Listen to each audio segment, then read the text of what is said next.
자, 주식 투자를 사랑하시는 800만 동학 개미님들 안녕하십니까?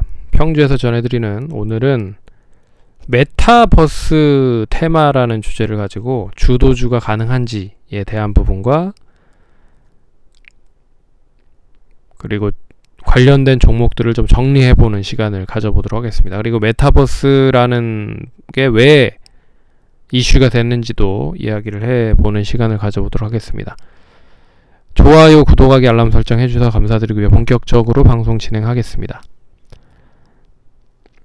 오늘 시장이 나름 좀 좋은 흐름을 보였는데 그 중에서 가장 좀 세게 움직였었던 종목 중에 하나가 테마 중에 하나가 메타버스라는 테마라고 보시면 될 것 같습니다. 메타버스가 잘 모르시는 분들을 위해서 간단히 설명을 해드리면 이제 가공, 추상을 의미하는 메타와 그리고 현실 세계를 지칭하는 유니버스를 합쳐서 이 메타와 버스라고 하는 신종어가 탄생했다라고 해서 메타버스라고 만들어졌습니다.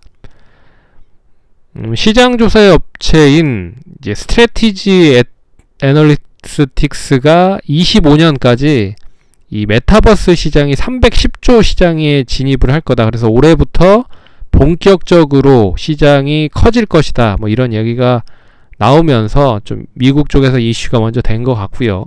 그래서 우리나라 쪽으로도 관련된 종목들로 매기가 좀 몰렸었다라고 보시면 될 것 같습니다. 이 메타버스가 그러면 왜 단기적으로 많이 열광을 했느냐, 오늘 좀 많이 미국에서도 그렇고 우리나라 시장에서도 많이 왜 상승을 했느냐를 놓고 보면 가장 먼저는 저 메타버스라고 하는 저 컨텐츠를 이용을 하기 위해서는 이미 좀 만들어진 인프라가 좀 필요한 상태라고 생각을 하시면 될 것 같습니다. 그래서 5G망을 잘 이용을 해야 되는데 이 인프라가 잘 구축되어 있는 상태가 기본적으로 좀 전제가 돼야 된다라고 좀 볼 수가 있는 부분인 것 같고요. 그래서 일본이나 미국이나 우리나라나 뭐 중국 뭐 이런 쪽, 우리나라도 뭐 다양하게 인프라를 구축을 하고 있는 상태고 미국과 중국과 일본도 지금 이제 슬슬 준비를 하기 시작을 하고 있는 부분이잖아요. 그래서 필요 또 언택트 관련된 부분에 이 코로나 시대가 좀 더 앞당긴 그런 상태라고 생각을 하시면 될 것 같습니다. 그래서 뭐 어차피 인프라가 구축이 돼야 되는데 거기에서 숟가락을 얹을 수 있는 사업이다 라고 볼 수 있는 거죠. 그리고 두 번째는 이제 글로벌 기업들도 계속적으로 많이 이 VR, AR 쪽에 진출을 하고 있는 상태입니다. 그래서 그림을 좀 보시면 이미 마이크로소프트, 페이스북, 엔비디아, 그리고 에픽게임즈, 닌텐도, 유니티, 롤롤북스 같은 이런 업체들이 다양한 게임을 바탕으로 한 그런 이제 컨텐츠를 제공하고 있다라는 거죠. 그래서 이런 기업들도 많이 이미 이제 판을 좀 깔아놓은 상태다. 그래서 그 부분을 적재적소에 잘 이용을 해야 된다라고 볼 수가 있는 부분인 것 같습니다. 근데 그 부분을 잘 이제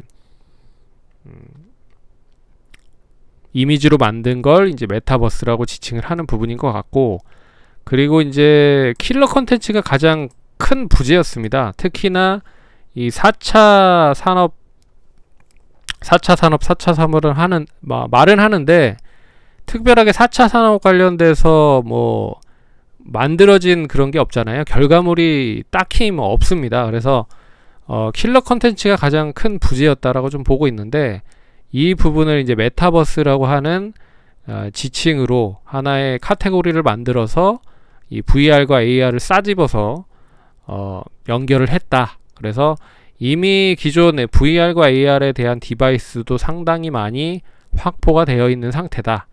그러니까 이제 메타버스라고 하는 카테고리만 잘 부활을 시켜서 발전을 시키면 된다. 그래서 이미 인프라는 잘 깔려져 있는 상태에서 신규적으로 뭘 만들기에는 뭐 시간도 많이 걸리고 하다 보니 글로벌적으로도 그렇고 국내 쪽에서도 그런 부분으로 좀 메타버스라고 하는 카드를 좀 꺼낸 게 아닌가라는 생각이 듭니다. 그래서 그런 부분으로 시장에서 관련된 종목들이 움직였고, 그리고 오늘 관련된 종목들을 보시면 조금 더 명확해질 수 있을 것 같습니다. 그래서 좀 종목들을 보시면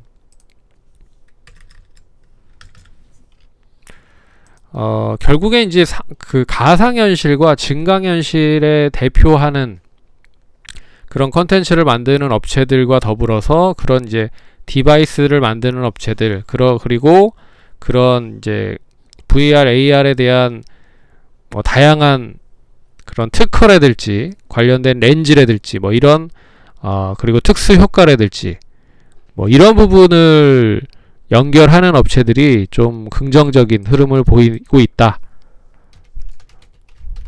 라고 볼 수가 있는 부분입니다. 그래서 VR 게임 쪽, 이제 가상현실 게임 쪽으로 보시면 M게임 오늘 이제 상한가를 갔죠.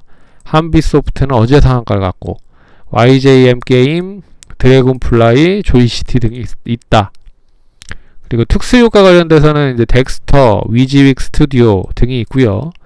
그리고 이제 디바이스 관련돼서 이제 뭐 다양한 뭐 렌즈라든지 뭐 기술 관련된 부분, 그런 이제 선익 시스템, QSI, 에스코넥, 이제 VR이나 AR이나 관련된 부분에 있어서의 뭐 특허나 렌즈, 그리고 기술 관련된 부분, 뭐 이런 거와 연결이 되어 있는 부분이라고 보시면 될 것 같습니다.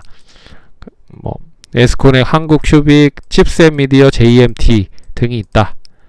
JMT는 이번 주에 좀 보자라고 했었던, 이번 주 관심 종목으로도 뭐 이야기를 해드렸었던 종목인데, 여하튼 예. 그리고 이제 VR 연계 가능 쪽, 골프존 뉴딜 홀딩스, 이제 골프존에 대한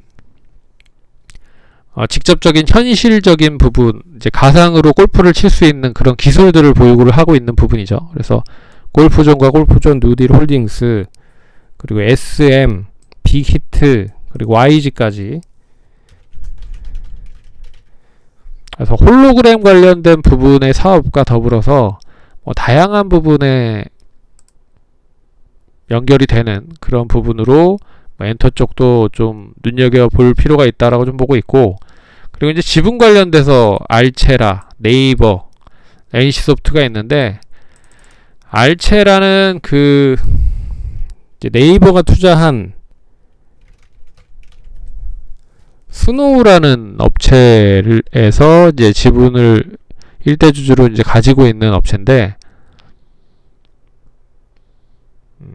제페토의 그 최근에 이제 제페토라고 해서 뭐 아바타를 만들 수 있는 기술 관련된 부분이 있었죠. 그래서 그 부분으로 좀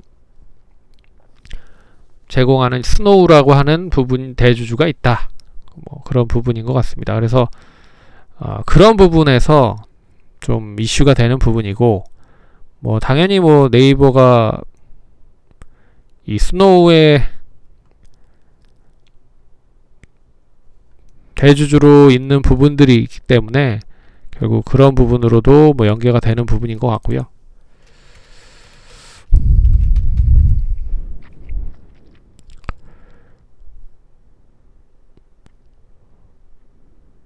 그래서 결국에는 이 관련된 종목들은 오늘 상당히 좀 좋은 흐름을 보였다. 근데 이 종목들이 그러면 이제 추가적으로 상승을 할 수 있는지에 대한 여부를 좀 보시면, 이제 게임에 대한 종목들, 그러니까 시장이 좀 지지부진했다가 좀 좋아지는 흐름에서 이런 이제 테마주들이 형성이 되면서 움직였기 때문에 이게 시장이 또 얼마만큼 더 좋아질 수 있을지 모르겠으나 이제 분위기는 좀 만들어진 상태다. 그리고 이게 테마 자체가 예전에 있었던 테마가 아니라 새로운 테마잖아요. 그렇기 때문에 좀 더 관심을 좀 가지실 필요는 있어야 되지 않을까, 그렇게 좀 봐야 될 것 같습니다. 그래서 주도를 이제 코스닥 쪽으로 주도를 하지는 못할 거다. 왜 그러냐면 시가총액이 작기 때문에.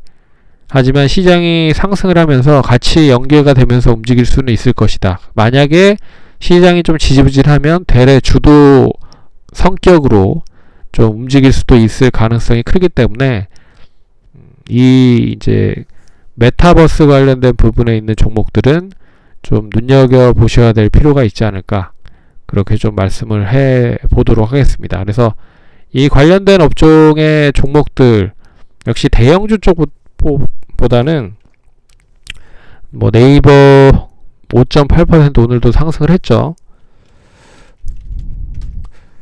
NC소프트도 1.6% 상승을 했습니다. 근데 시가총액들이 다 큰 종목들이기 때문에 대형주를 보는 것보다는 중소형주 쪽에 조금 더 상승세가 크게 나올 수 있다 라는 부분으로 보시면 무난하게 좀 대응을 할 수 있지 않을까. 그래서 오늘은 메타버스 관련된 종목을 좀 선별해서 말씀을 드렸습니다. 뭐 선익시스템도 지난 1월부터 시작을 해서 1월부터 벌써 이때 당시 7,000원이었는데 17,000원까지 단숨에 이제 올라간 흐름이죠. 이제 OLED 렌즈 쪽 관련된 부분으로 좀 연결이 된 것 같은데, 여하튼 예. 그리고 알체라도, 그러니까 이 관련된 종목들 보시면 차트가 다 좋습니다. 예. 그래서 이게 단기간에 끝날 차트 흐름은 아닌 것 같다. 그러니 좀 눌렸을 때나 시장이 좀 지지부진했을 때는 관심을 좀 보셔야 되지 않을까, 그렇게 좀 보도록 하겠습니다. 그러면 성공 투자하시고 다음에 또 찾아뵙도록 하겠습니다. 감사합니다.